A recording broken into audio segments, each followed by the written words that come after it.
Olá, pessoal! Sejam bem-vindos à nossa primeira aula sobre o iluminismo, ok? Vamos começar a entender o que significa essa palavra iluminismo. O iluminismo foi uma corrente de pensamento dominante lá do século XVIII que surgiu na Europa e defendia o uso da razão sobre a fé, estabelecendo o progresso como o destino da humanidade. Então, antes do século XVIII, a sociedade da época, né, as pessoas que viviam nessa época, elas viviam em função de questões religiosas, do místico, né? E a partir do século XVIII, então, nós vamos ter uma mudança de pensamento, que nós chamamos o uso da razão. Então, o século XVIII ele ficou conhecido como sendo o século das luzes, da ilustração. Esse movimento intelectual, filosófico e cultural, ele tem o sentido de iluminar, de combater o obscurantismo, né, a escuridão, né, e eliminando as superstições, buscando esclarecimento sobre a vida humana. Era voltado totalmente contra o antigo regime, pregava a maior liberdade econômica e política, então ele era contra tudo o que era feito, né, no período lá dos reis, né, do Papa, da Igreja Católica. Então eles eram contra esses dogmas, essas leis, essas ideologias, e eles criam então uma nova maneira de pensar, de viver, uma nova sociedade, né, mudanças radicais, né, e por isso então eles vão mudar totalmente, né, a forma das pessoas, né, terem a sua liberdade, a sua vida econômica, a sua vida política. Como se originou o iluminismo? O iluminismo ele tem origem no Renascimento, então ele surge lá no Renascimento comercial, cultural, o primeiro grande momento da construção de uma cultura burguesa, no qual a razão e as ciências são as bases para o entendimento do mundo. A partir de agora, então, as pessoas vão usar a razão e a ciência para definir como eles vão viver. Então, a base do entendimento das coisas no mundo serão através da ciência e do uso da razão. A palavra iluminismo originou-se da luz, exatamente isso, clarear as ideias, referindo-se à razão que consegue iluminar tudo. Essa era a principal característica das ideias iluministas, né? A explicação racional para todas as questões que envolviam a sociedade. Quais eram as ideologias iluministas? Segundo o sociólogo Lucien Goldman, os princípios do iluminismo estavam relacionados ao comércio, uma das principais atividades econômicas da burguesia. Assim, o iluminismo defendia igualdade no comércio, isto é, o ato de comprar e vender todas as eventuais desigualdades sociais entre compradores e vendedores não tinham mais importância. O importante era você comprar e vender. Eles não se preocupavam mais qual era a situação social da pessoa o qual você comercializava. Isso não tinha a menor importância, se ele era da nobreza ou se ele era um camponês, né? Na compra e venda, o que importava era a igualdade jurídica dos participantes no ato comercial e não a origem, né, dos participantes, como era feito antes, né, no período lá que a igreja e o rei administravam, né, daquela forma assim, totalmente voltada na concentração do poder da igreja e do Estado. Aí nós vamos ter como princípios iluministas a tolerância religiosa ou a filosófica. Na realização do ato comercial não importavam as convicções religiosas ou filosóficas dos participantes do negócio. Então não importa se você é católico, se você não é católico, quais são suas crenças, quais são suas ideologias. Do ponto de vista econômico, a burguesia compreendeu que seria irracional excluir compradores ou vendedores em função de suas crenças ou convicções pessoais. Fossem muçulmanos, judeus, cristãos, ateus, né? A capacidade econômica das pessoas definia-se pelo ter e não pelo ser. O que importa era o que a pessoa tinha para comprar ou vender e não o que ela era, o que ela representava na sociedade. Liberdade pessoal e social. A atividade comercial burguesa só podia se desenvolver numa economia de mercado, ou seja, era preciso que existisse o livre jogo de oferta e procura sem a intervenção do Estado. A burguesia se opôs à escravidão humana e passou a defender uma sociedade livre. Afinal, sem trabalhadores livres que recebessem salários, não poderia haver mercado comercial. Então, não é que a burguesia se preocupava com a situação social das pessoas, né, que eram escravos. O que ela queria eram pessoas que trabalhassem, pessoas que ganhassem dinheiro e pessoas que consumissem os produtos, né, da burguesia. Tá? Propriedade privada. O comércio só era possível entre proprietários de bens ou de dinheiro. O proprietário podia comprar ou vender porque tinha o direito de usar e dispor livremente dos seus bens. Assim, a burguesia defendia o direito à propriedade privada, que é característica essencial da sociedade capitalista. Por isso, o iluminismo defendia que todos deveriam ser igual perante a lei e ninguém teria, então, privilégios de nascença como era no período da nobreza, né? Como era antes dos ideais iluministas. Combate ao antigo regime. O absolutismo monárquico, por exemplo, por que eles combatiam? Porque ele protegia a nobreza e mantinha privilégios para a nobreza. O absolutismo era considerado injusto por impedir a participação dos burgueses nas decisões políticas, inviabilizando a realização dos seus ideais. O mercantilismo, porque a intervenção do Estado na vida econômica era considerada prejudicial ao individualismo burguês, à livre iniciativa e ao desenvolvimento espontâneo do capitalismo. E, por último, o poder da igreja. Por quê? Porque esse poder baseava-se em verdades reveladas pela fé, e isso chocava-se com a autonomia intelectual, a liberdade do indivíduo para elaborar conceitos, normas, ideias e teorias, sem ter que estar submetidos aos dogmas da Igreja Católica. Defendia pelo individualismo e racionalismo burguês. Assim, a burguesia não se interessava apenas à religião.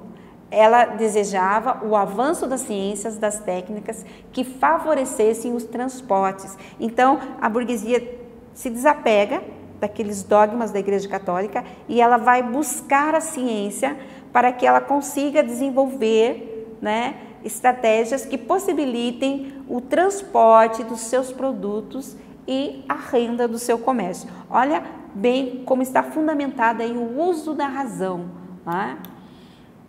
Quais foram as pré-condições, né, do iluminismo, dos séculos da luz? Primeiro, a ascensão econômica da burguesia, a revolução científica e a crise do antigo regime. Então, são essas três bases que propiciaram a existência, o surgimento dos ideais iluministas, né?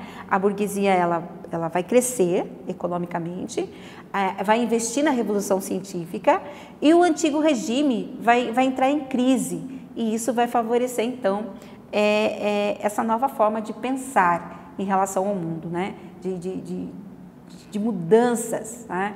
Que vão favorecer agora não mais a nobreza, mas sim a burguesia, né?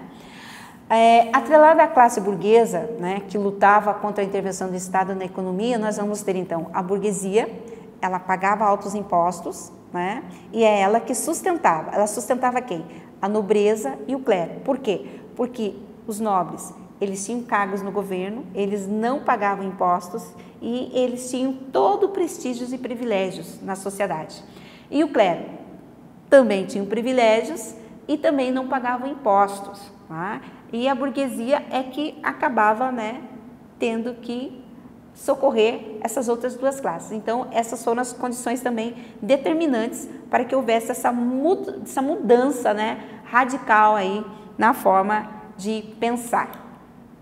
E aqui nós temos os fundadores do iluminismo. Então, nós vamos começar com Descartes, né, René Descartes, que coloca: nunca devemos admitir senão aquilo que a razão nos mostra como evidente. Em caso de alguns, podemos aceitar que nos é imposto pela nossa imaginação ou pelos nossos sentidos, né? Ele defendia a dúvida como o primeiro passo para se chegar à verdade e ao conhecimento, considerando a verdade como aquilo que se que se percebe claramente, sem ideias preconcebidas. Então, ele era exatamente assim, extremamente contra a Igreja Católica, né? Porque ele não aceitava, né, ideias preconcebidas. Ele incentivava a dúvida, tá? De pensar, de questionar, de argumentar. Aí nós temos também, né, um dos fundadores do iluminismo, Blaise Pascal. O que ele criou? Ele lançou as bases do cálculo e da probabilidade. Então, ele vai inserir os cálculos, né? Vai inserir a matemática, o uso lógico, né? O raciocínio lógico das coisas. Tá? E nós vamos ter Kepler, Johannes Kepler. Deu enorme contribuição para que ocorresse a revolução científica no século XVIII, XVII e XVIII, né?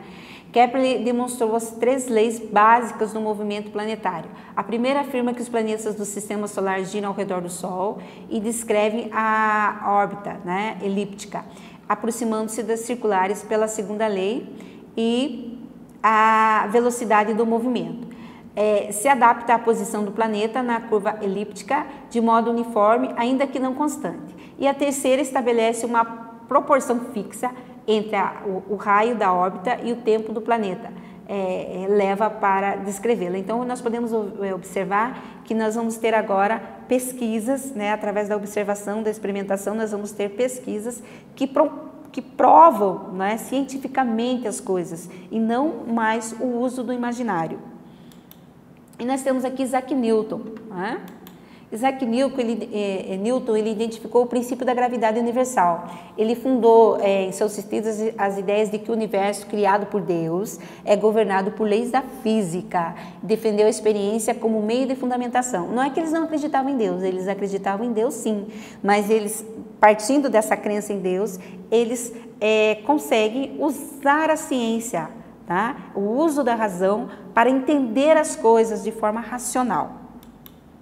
Aí nós temos John Locke, ele combate o absolutismo, o Estado, a função do Estado é zelar e defender os direitos naturais do cidadão, senão o povo poderia destruir. Então, se o Estado não atende os interesses do povo, não há o porquê dele existir e ele precisa ser destruído. Sua obra, segundo o Tratado sobre o Governo, todos os homens ao nascer tinham direitos naturais, direito à vida, à liberdade e à propriedade. Para garantir esses direitos naturais, os homens haviam criado o governo. Se esse governo, contudo, não respeitasse a vida, a liberdade e a propriedade do povo, ele tinha o direito de revoltar, né? De se revoltar contra o governo, de destituir esse governo.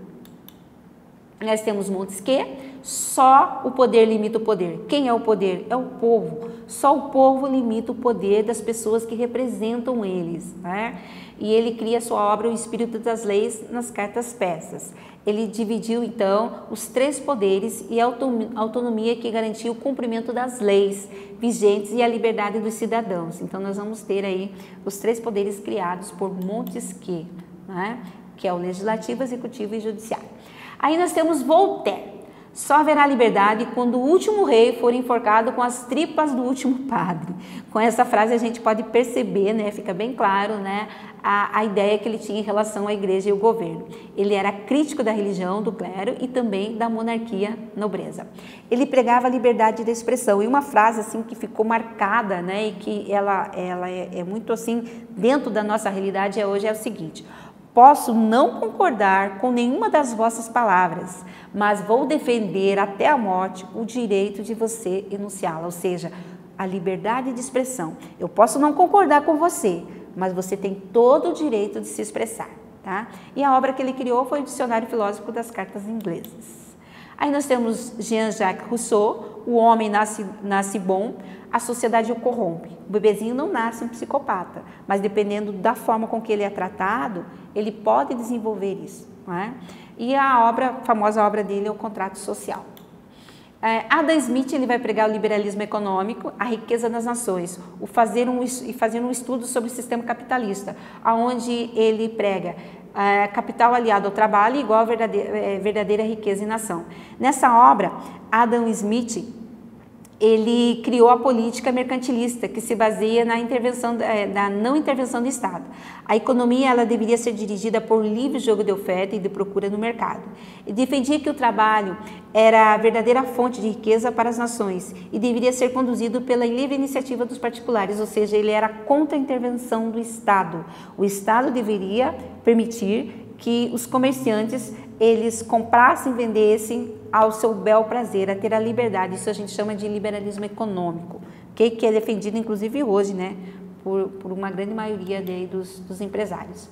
E nós temos Denis Diderot, né, e Jean Leonhardt de D'Alembert, foram os principais organizadores de uma enciclopédia de 33 volumes, no qual pretendia reunir os principais conhecimentos da época nos campos artísticos, científicos e filosóficos. A enciclopédia ela contou com a colaboração de mais de 130 renomados pensadores da época, e essa obra ela vai exercer uma grande influência sobre o pensamento político burguês. Ela vai defender, em linhas gerais, o racionalismo, a independência dos estados em relação à igreja e a confiança no progresso humano através das realizações científicas e tecnológicas. Olha que interessante. E lembrando que a enciclopédia existe até hoje, né?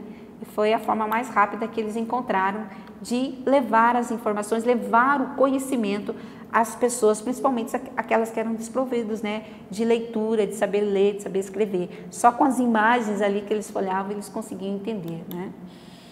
Quais foram as consequências do iluminismo aqui para encerrar a nossa aula? Os iluministas eles foram influenciadores dos movimentos sociais que depois transformariam a Revolução Francesa. Muitas revoluções foram influenciadas pelas ideias iluministas, como a Revolução Francesa, a Revolução pela Independência da América Latina, a Independência dos Estados Unidos, a Revolução Farroupilha aqui no Brasil, a Inconfidência Mineira, entre muitas. Muitos reis europeus, ao sentirem-se ameaçados pelas ideias iluministas, pois eles temiam perder os seus reinos, eles acabam aderindo às ideias a esses movimentos, né? E esses reis ficaram conhecidos como déspotas esclarecidos. Agora, como é que pode ser tirano e ao mesmo tempo esclarecido, né? Não tem muita lógica nisso. Na verdade, eles fingiam aceitar, entender, para não perder os seus cargos, mas continuavam sendo tiranos, continuavam sendo déspotas, né, no seu governo. Pessoal, essa foi a nossa aula sobre iluminismo, espero que vocês tenham gostado e eu aguardo vocês para a nossa próxima semana aí, nossa aula de história, tá?